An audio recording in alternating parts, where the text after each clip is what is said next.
పోలవరం నిర్వాసితులను గుండెల్లో పెట్టుకుంటా అన్నారు ముఖ్యమంత్రి చంద్రబాబు. పోలవరం ప్రాజెక్టు కోసం భూములను ఇళ్లను త్యాగం చేశారు. వారి త్యాగ ఫలితంగానే ప్రాజెక్టు సాకారం అవుతోంది. నిర్వాసితులను గుండెల్లో పెట్టుకుంటామని ముఖ్యమంత్రి చంద్రబాబు వ్యాఖ్యానించారు. పోలవరం ప్రాజెక్టు నిర్వాసితులతో సమావేశమయ్యారు ముఖ్యమంత్రి. భూసేకరణ పునరావాస పరిహార ప్యాకేజీ కింద మూడో విడతలో 226.61 కోట్ల రూపాయల చెక్కును నిర్వాసితులకు అందజేశారు. ఉగాది పండుగను పురస్కరించుకుని మూడో విడతగా నిర్వాసితుల ఖాతాలకు ఈ మొత్తాన్ని జమ చేస్తున్నట్లు ప్రకటించారు. పోలవరం ప్రాజెక్టు రాష్ట్రానికి జీవనాడని, అది పూర్తి కావడంతో పాటు నదుల అనుసంధానం జరిగితే రాష్ట్ర వ్యాప్తంగా ప్రయోజనం కలుగుతుందని తెలిపారు. గత పాలకుల నిర్లక్ష్యం వల్ల డయాఫ్రమ్ వాల్ దెబ్బతిందని నిపుణులతో అధ్యయనం చేయించి ఇప్పుడు మళ్లీ 1000 కోట్ల రూపాయలతో కొత్త డయాఫ్రమ్ వాల్ నిర్మాణం చేపడుతున్నామని స్పష్టం చేశారు. వారం రోజుల డయాఫ్రమ్ వాల్ నిర్మాణం పూర్తవుతుందని, ప్రాజెక్టులో ముమ్మరంగా పనులు జరుగుతున్నాయన్నారు.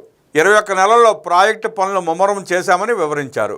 వచ్చే ఏడాది ఉగాది తర్వాత 2 నెలల్లోనే పోలవరం ప్రాజెక్టు పూర్తవుతుందని, రాష్ట్ర ప్రజలందరి కళ సాకారం అవుతుందని పేర్కొన్నారు. గత పాలకులు నిర్వాసితులను పట్టించుకోలేదని, వరద నీటిలో ప్రజలు మునిగిపోతున్నా నిర్లక్ష్యంగా వదిలేశారని సీఎం నాటి సంగతులను గుర్తు చేశారు. పోలవరం ప్రాజెక్టును నిర్వాసితులను దృష్టిలో ఉంచుకునే రంపచోడవరం నియోజకవర్గాన్ని పోలవరం జిల్లాగా ఏర్పాటు చేశామని స్పష్టం చేశారు. కేంద్ర ప్రభుత్వ ప్రాజెక్టు అయినప్పటికీ రాష్ట్ర ప్రభుత్వం ఎంతో నిబద్ధతతో ఈ నిర్మాణాన్ని పూర్తి చేస్తోందన్నారు. కూటమి ప్రభుత్వం అధికారంలోకి వచ్చిన తర్వాతే ప్రాజెక్టు నిర్వాసితులకు వేగంగా చెల్లింపులు చేశామని వివరించారు. 2025 జనవరిలో సంక్రాంతి పండుగను పురస్కరించుకుని మొదటి విడతగా నిర్వాసితులకు 800 కోట్ల రూపాయలు ఇచ్చాం.